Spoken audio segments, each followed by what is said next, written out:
And now it's time for the meme of the week. Nobody. Salmon farms. Okay, I don't know about you, but I do not want that to be in my local fish market. I do not want to have to eat that. I don't want to feed that to my children. I don't want to buy that in my local 5-star restaurant.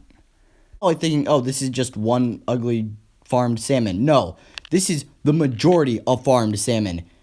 Wanna know who else doesn't like this farmed salmon idea that they're so ugly? My mom. No, Patagonia. So they are currently starting up a movement to stop this madness. So go on to patagonia.artificial.com and sign that petition or get your information down and become a member of this beautiful movement to stop salmon farms arms. It is time for the 9th crusade, for the Holy Land, not for the Holy Grail, not for the Ark of the Covenant or them new memes, but for against salmon farm. Disclaimer, I'm not actually working with Patagonia or I'm not actually getting any money out of this. So this isn't like a sponsorship. I was just hoping that I could spread this movement around and maybe gain some more followers that way. And I just wanted to make people aware of this abhorrent issue that we must stop. I mean, seriously, I love salmon, but I'm not going to eat salmon if it's shaped like an S. Now then, I'm done with the longest rant about salmon a D&D YouTuber has ever done in all of time. I'm going to talk about something that I think every DM and most players hate, unless they are one of them.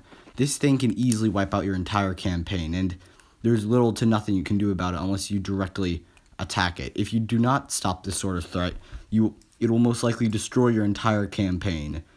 And you may even be forced to, even if you have to kill a player, you should not refrain yourself from trying to wipe out one of these threats if they do not heed your warnings. These are called murder hobos. Now, what exactly a murder hobo is for people who are new to the game, a murder hobo is somebody who literally just destroys everything and loots everything.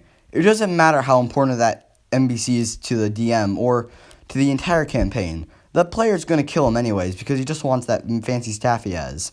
He kills off that person even though that guy had vital information and normally has little to no regard for the actual plot. You see, there are 3 parts to D&D: social interaction, exploration, and combat. Murder hobos try to make it into one of these branches: combat. The first time I've dealt with a murder hobo was in Dragon Heist. Now, Dragon Heist is pretty much the most murder hobo hostile campaign that I've ever seen. And the characters I had running it were a shifter. Yes, the shifters from Eberron. I just made the guy fly through a portal and into the first fight ever. Fighter. A Rayla from the Dragon Prince, which is an animated TV show, as a drow, and then a half-orc barbarian and a half-orc war priest and a dragonborn barbarian. Our party was fighting in the yawning portal as a giant troll came crawling forth from the well. It looked like all hope was lost since Durin, the main warrior who's like level 17, was beginning to lose blood. But then Moon, the shifter, literally just suplexed the troll back into the well. And Volo Glanharp needed some help because his friend Floon, who's a complete nobody, got lost or kidnapped, and he needed the adventurers' help tracking him down. By the way, Volo is supposed to be famous, and he's like a level 1 wizard who like knows no combat spells whatsoever, and then he also wrote Volo's Guide to Monsters, which is a actual book that you can buy for D&D. Characters reached the tavern that Floon was last seen. They're all given some suspicious looks because, well, one of them's a half-orc, the other one's a dragonborn barbarian with like a giant axe, the other one is a guy who's related to werebears, and then the last one is a drow. All that's automatically suspicious. So then Drow Rayla decides to randomly just get up on a table and then make a speech about how you shouldn't judge people by stereotypes. And I ask her to roll persuasion. 21. The entire tavern breaks into applause, and then some guy randomly blurted out the information they needed.